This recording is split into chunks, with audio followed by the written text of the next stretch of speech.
மதுரையைச் சேர்ந்த தியாகி சாமிநாகப்பன் படையாச்சிக்கு 1366 சதுரடி பரப்பளவில் 7 அடி உயரத்திற்கு 44 லட்சம் ரூபாய் மதிப்பீட்டில் வெண்கல சிலை அமைப்பதற்கான அடிக்கல் நாட்டு விழா நடைபெற்றது.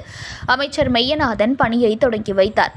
தென்னாப்பிரிக்காவில் நடந்த சத்தியாகிரக போராட்டத்தில் மகாத்மா காந்தியுடன் கலந்து கொண்டு உயிர் தியாகம் செய்த தியாகி சாமி நாகப்ப படையாச்சியார் அவர்கள் நினைவாக அவரை போற்றும் வகையில் மயிலாடுதுறையில் அவருடைய திருவுருவ சிலை அரசால் நிறுவப்படும் என கடந்த ஜூலை மாதம் தமிழக முதலமைச்சர் மு.க.ஸ்டாலின் அறிவித்திருந்தார். இந்நிலையில் மயிலாடுதுறை நகராட்சி நகர்ப்புற நலவாழ்வு மைய வளாகத்தில் செய்தி மக்கள் தொடர்புத்துறை சார்பில் சுதந்திர போராட்ட தியாகி சாமி நாகப்பனுக்கு 44 லட்சம் ரூபாய் மதிப்பீட்டில் திருவுருவச் சிலை அமைப்பதற்கான அடிக்கல் நாட்டு விழா நடைபெற்றது. மாவட்ட ஆட்சியர் ஸ்ரீகாந்த் தலைமையில் நடைபெற்ற நிகழ்ச்சியில் பிற்படுத்தப்பட்டோர் நலத்துறை அமைச்சர் மெய்யநாதன் அடிக்கல் நாட்டி பணிகளை தொடங்கி வைத்தார். 1366 சதுரடி பரப்பளவில் 7 அடி உயரத்திற்கு சாமி நாகப்பன் வெண்கல சிலை அமைக்கப்பட உள்ளது குறிப்பிடத்தக்கது.